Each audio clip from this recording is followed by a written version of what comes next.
عليكم ورحمة الله وبركاته. حياكم الله يا أخواني في قصة جديدة. ولكن قبل نبدأ هذه القصة أتمنى اللي ما هو مشترك في القناة يشرفني ويشترك في القناة. قصتنا من جمهورية مصر العربية وتحديدا في محافظة الجيزة. هذا عبد الرحمن راح وتقدم لفتاة اسمها حنان، واللي في عبد الرحمن وأيضا وافقت عليه حنان، وبالفعل اتزوجوا وعاشوا مع بعض في 6 أكتوبر، وكان عمل عبد الرحمن في الجيزة، وكانت المسافة طويلة بين ولكن عاشوا حياتهم مع بعض وخلفوا 3 أولاد. بحكم انه عبد الرحمن كان عمله في الجيزة، كانت المسافة 6 أكتوبر والجيزة، كان احيانا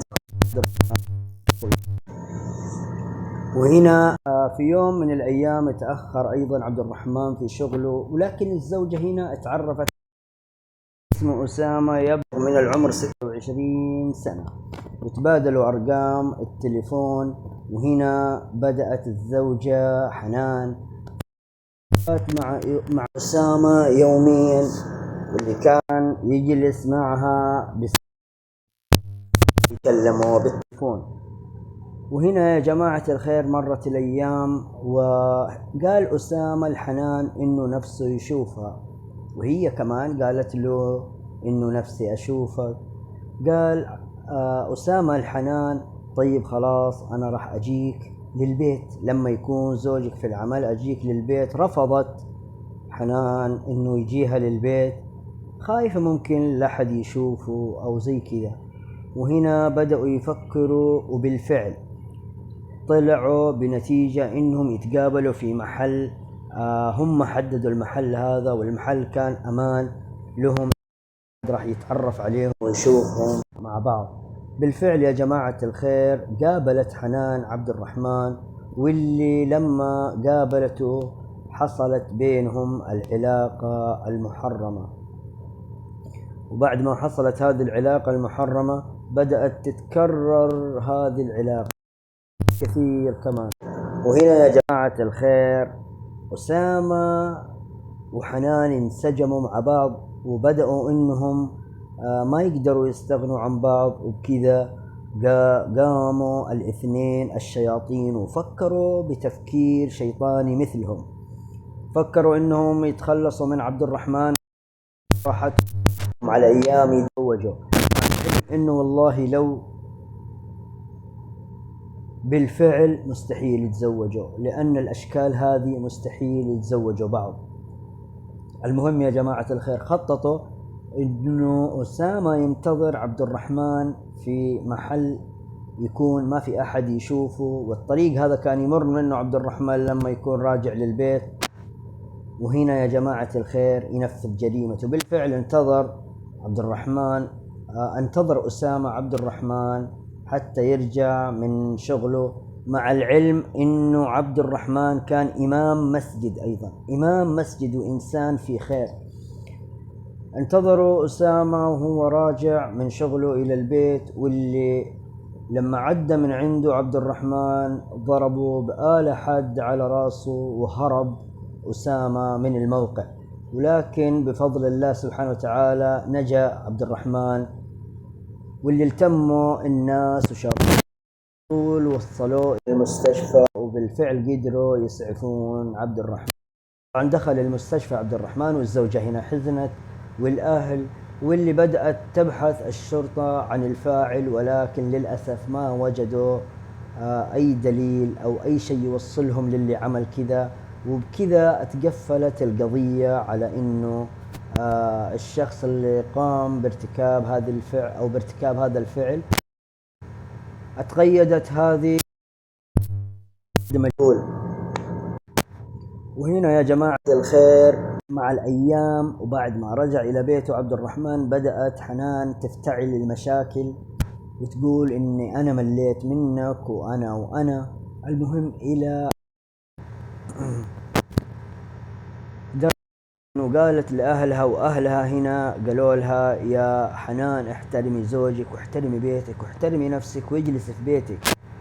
طبعا أبوها كان إنسان كويس، وبالفعل قال لها خليك كويسة مع زوجك وأجلسي يا حنان في بيتك. وهنا يا جماعة الخير قامت حنان وتوكلت، راحت لحبيب القلب، واللي استأجروا شقة وجلسوا مع بعض لمدة شهرين وهي جالسة مع العشيق في شقة لحالهم. وكانت الشهرين هذه كلها علاقات محرمة. المهم يا جماعة هنا بعد الشهرين قدروا يتوصلون أهل حنان لتليفونها، واللي كلمتهم منه جالسة عند وحدة باتها. طبعا أبوها بدأ يتكلم عليها، وهنا سألوا صاحبات كلهم قالوا والله إحنا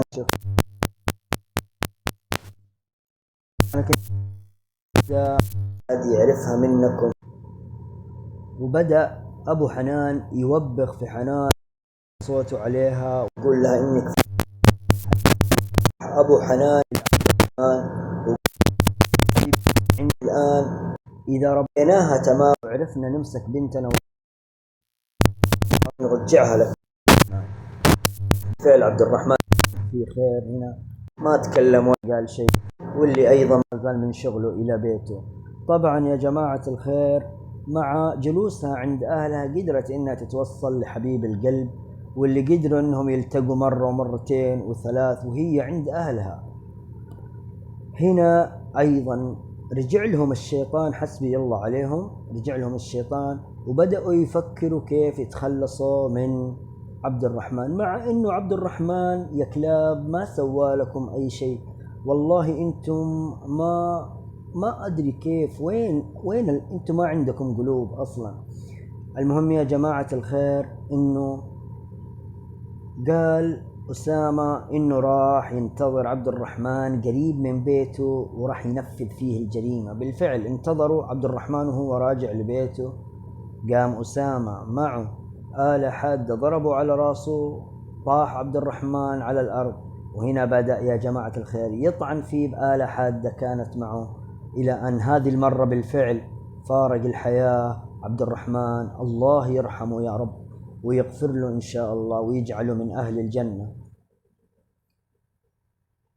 هنا يا جماعة الخير لما شافوا الناس عبد الرحمن وهو مرمي على الأرض بلغوا رجال الأمن، واللي حضروا وأخذوا الجثة رفعوها للطب الشرعي. وهنا بدأت التحريات. طبعا هناك في الناحية الأخرى زوجة عبد الرحمن لما سمعت بالخبر جالسة تبكي، وأهل عبد الرحمن أيضا حزينين عليه، وأهل حنان حزينين أيضا على عبد الرحمن، لأنه يا جماعة الخير إنسان طيب. أما الزوجة الخاينة هذه فهي كانت تبكي، وكانت دموع التماسيح. طبعا التمثيل في تمثيل. هنا بدأوا التحريات عن عبد الرحمن، واللي ما وجدوا له يا ناس أي عدو، وإنه إنسان خير وإنسان أخلاق ومحبوب من الكل. هنا بدأت التحريات عن زوجته، اللي وصلت لرجال الأمن معلومة إنه زوجة عبد الرحمن على علاقة بشاب أصغر منها في السن. تحقيق مع زوجة عبد الرحمن، واللي قالوا لها إن لك علاقة بشخص وواجهوها بأدلة. وهنا قالت وهنا لما واجهوها بالأدلة عارف كل شيء، وهنا بدأت تعترف وتقول إنه بالفعل هي علاقة مع شاب اسمه أسامة عمره 26 سنة. ما قتلت عبد الرحمن، أسامة هو اللي قتله وأنا مالي صلاح. القبض على أسامة واللي بدأ التحقيق معه. وهنا يا جماعة الخير قال شفتوا كيف كل واحد يبيع الثاني الآن، تضحية وين؟ حسبي الله ونعم الوكيل. هنا أسامة قال إنه أنا صحيح اللي ضربته في المرة الأولى واللي ضربته المرة الثانية وقتلته، لكن كان كل اللي عملته بتخطيط مني أنا وحنان. ولما واجهوا حنان خططت مع أسامة.